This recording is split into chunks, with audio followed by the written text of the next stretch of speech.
At 6 in the morning, I opened my cabin door to find two sheriff's deputies standing on my porch, their breath fogging in the freezing mountain air, and behind them, the devil in designer boots herself, the HOA president, Linda Cromwell. She was waving a demolition notice like it was a royal decree.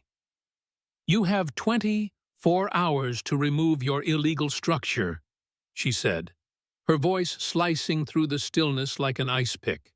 The deputies looked uncomfortable, but she stood there smirking, believing she had me cornered.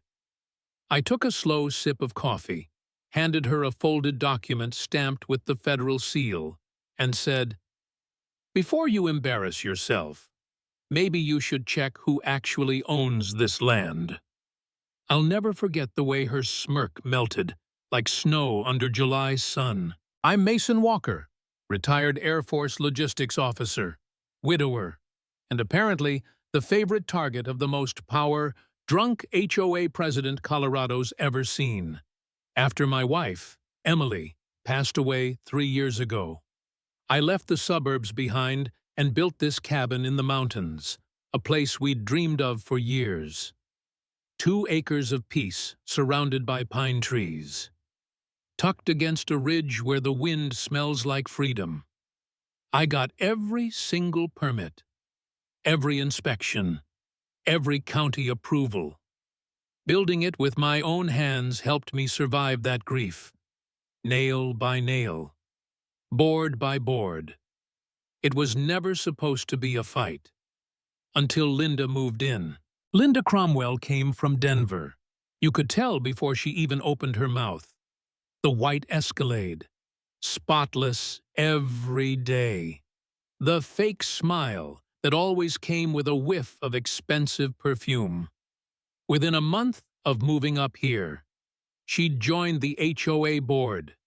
Within 2, she was running it like a dictatorship. Suddenly, our quiet mountain community had rules about grass height, trash can placement, and acceptable exterior aesthetics. And for some reason, my cabin, my home, became her personal crusade. The first confrontation happened one crisp morning in October. I was splitting wood when I heard those stiletto heels clicking down my gravel path. She looked completely out of place, cream-colored coat, clipboard in hand, like she was inspecting a crime scene. "Mr. Walker, your structure violates multiple architectural standards," she announced, snapping pictures like she was collecting evidence. "You'll need to pay a $500 compliance fee immediately," I told her calmly. "Ma'am, my property's been in my family since 1988. I never signed any HOA paperwork." She gave this little laugh that could strip paint. "All properties here fall under the HOA, whether you signed or not. We have standards to maintain." That was the day I realized she wasn't just annoying, she was dangerous. A week later, letters started arriving, thick envelopes full of legal threats, fines, and accusations. She said my solar panels disrupted visual harmony. She said my rain collection barrels posed sanitation risks. She even photographed my dog's water bowl. By Thanksgiving, half the neighborhood stopped waving when I drove by. That's how Linda worked. Quiet manipulation first, public humiliation second. One night, sitting at my kitchen table, I spread out my grandfather's old property deeds beside the HOA maps Linda kept sending. Something didn't add up. Her boundaries claimed part of my land that clearly wasn't hers. The next morning, I called Bob Dempsey, the county clerk who'd been around since the Reagan years. He chuckled when I told him, "Mason, there's been a boundary mismatch up there for decades, but officially, your plot predates that HOA. They've got no jurisdiction over you." I hung up, staring at the deed in my hands. That was the first crack in Linda's empire. 2 weeks later, a new certified letter arrived, $500 for the review fee, plus $50 per day in fines. And she'd copied the county building office and the sheriff's department, hoping to scare me into paying. That was her mistake. I drove down to the county office, showed Bob the letter. He read it, snorted, and said, "She's got as much authority over county property as my neighbor's cat. You're golden."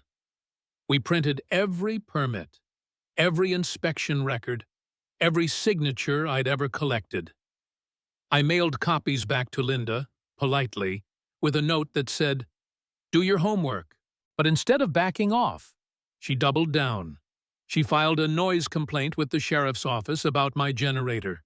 Deputy Martinez came up, clearly uncomfortable. "Sir, I'm required to respond, but honestly, this seems ridiculous. Your nearest neighbor's half a mile away." I showed him the inactive HOA registration on my phone, big red letters. "Expired." He nodded, smirking. "Yeah, this woman's been filing a lot of nonsense lately." Still, the damage was done. I could feel the isolation growing. Neighbors who used to stop by for coffee now just waved from their trucks. Then drove faster. It's amazing how a single person's influence can poison a whole community. That's when the doubt started creeping in. I remember sitting by the fire one night, watching the flames dance, and thinking, maybe I should just sell the place. Maybe this isn't worth it. Emily would have hated the drama.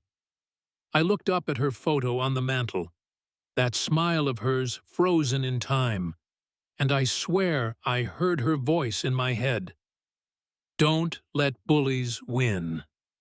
Mason." That was the night I decided I wasn't going anywhere. The next morning, I hiked through the snow to check the old iron boundary markers my grandfather had installed decades ago. The air was sharp, every breath burning my lungs, and that's when I found them. Thick iron posts stamped U.S. Forest Service, 1924. My heart stopped. I pulled up a satellite map on my phone, checked the coordinates. My entire property, all 2 acres, was sitting inside the official boundaries of the Arapaho National Forest, which meant the land technically belonged to the federal government, which meant Linda's HOA had 0 authority here. She wasn't just harassing me, she was interfering with federal property. I spent the next few days confirming everything with the Forest Service. When the agent on the phone realized what I was describing, she actually laughed. "Sir, if that's true, your local HOA has been illegally filing claims against U.S. land. You might want to talk to the FBI." That was when things got interesting. Meanwhile, Linda was still at war. She organized a community meeting to expose my unsafe structure. The woman actually created a PowerPoint presentation, photos of my cabin, my solar setup, even my composting toilet, displayed on a projector like I was some criminal. When the county inspector, Williams, asked her for evidence of violations, she stammered, "Well, there are concerns about sanitation." That's when I stood up, calm as a judge, and laid my documents on the table. Williams flipped through the pages, then said, "Ma'am, this cabin doesn't just meet code, it exceeds it. If everyone built like this, I'd be out of a job." The silence that followed was beautiful. But the real bombshell came when I pointed out that the HOA's listed business address was the same as Linda's real estate office. "Kind of convenient, isn't it?" I said. People started whispering. Linda's smile faltered. Days later, I got a new notice. Emergency demolition, December 24th. The day before Christmas, she'd somehow convinced the sheriff's department to provide standby for her fake order. 2 patrol cars pulled up my driveway through knee-deep snow. Linda stood behind them, lips pursed, pretending to be calm. "This cabin will come down by sunset," she declared. I turned on my phone camera and said, "Deputies, do you have a court order?" They looked at each other. "Ma'am told us—" "No," I interrupted. "I'm asking if a judge signed that paper." Silence. I handed them my federal documentation. "You're about to enforce an HOA demand on federal property. Are you sure you want to do that?" Martinez took a step back. "Sir, we're just here to keep the peace." Linda, furious, spat out, "This man's unstable. His wife's death made him unfit to live here." Even the wind went quiet. Martinez's jaw clenched. "Ma'am," he said coldly, "you need to step away from the porch." I watched her stomp back to her Escalade, red-faced, calling someone on her phone. I took a deep breath. She'd crossed every line possible, and she didn't even know the worst was coming. Over Christmas, I hiked deep into the forest with my dog, Rusty. I found every one of those old Federal Survey markers and photographed them. I called the Forest Service again. This time, they didn't laugh. They escalated the case to federal investigators. They confirmed it. My property was officially federal land, never lawfully transferred. Every fine, every lien, every threat Linda made was now a potential federal crime. Fraud, extortion, wire violations, the whole 9 yards. She hadn't picked a fight with me anymore. She'd picked one with the United States government. By the first week of January, the mountain air felt different. Maybe it was me, calmer, sharper. I contacted a local journalist, Kate Moreno, who had been covering HOA corruption cases. She couldn't believe what she heard. "Mason, if this checks out, it's the biggest HOA scandal this state's seen." We met with Bob, the county clerk, who'd quietly been collecting evidence against Linda for months. Fake liens, expired filings, everything. We built a file so thick it looked like a phone book. Meanwhile, Linda was spiraling. She hired 2 so-called private security guards who parked near my driveway, watching me. They looked more like drunk roofers than professionals. Then one morning, I woke up to find my solar panels spray painted bright orange. My stomach dropped, not from fear, but from the sheer stupidity of it. I took photos, documented everything. She even tried bribing Inspector Williams to find violations. He recorded the call and turned it over to the district attorney. That was the nail in her coffin. 2 weeks later, Linda sent me one last certified letter, an ultimatum demanding I demolish my cabin within 72 hours or face federal prosecution. She copied the sheriff, the county, and, conveniently, Kate, the reporter. The letter was pure gold for investigators. Written proof of extortion over property she didn't own. The FBI called me 2 days later. "Mr. Walker," Special Agent Rodriguez said, "thank you for your cooperation. We'll be attending that next community meeting you mentioned." Linda had planned another one, her final hearing, to rally support against me. She had no idea she was setting up her own downfall. That night, the community center was packed. Neighbors, cameras, even local reporters. Linda stood at the podium in a navy suit, hair perfect, voice dripping authority.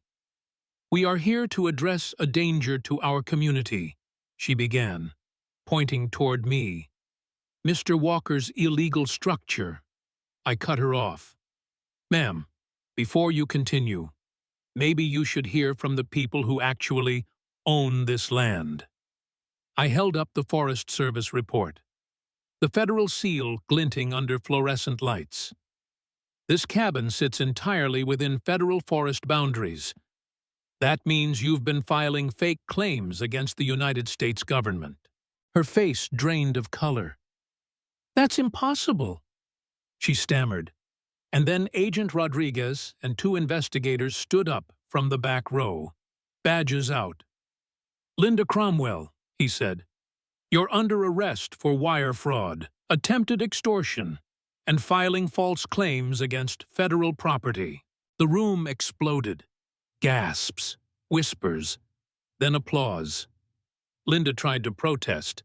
"I was protecting property values." But Rodriguez just shook his head. "Ma'am, you had about as much authority over federal land as you do over the Pentagon." The handcuffs clicked, and she was led out past her stunned supporters, her perfect hair bouncing under the harsh fluorescent lights. I stood there, surrounded by people who'd once avoided me, now clapping. But I didn't feel triumphant, just relieved. For months, I'd been fighting to prove what was rightfully mine. And finally, the wait was gone. The HOA collapsed within a week. The county reversed every lien Linda had filed. Her real estate license was revoked. Her accounts frozen. Her name dragged across every local paper. Now, when I step onto my porch in the mornings, the only sounds are wind and birds. No more SUVs. No more fake authority.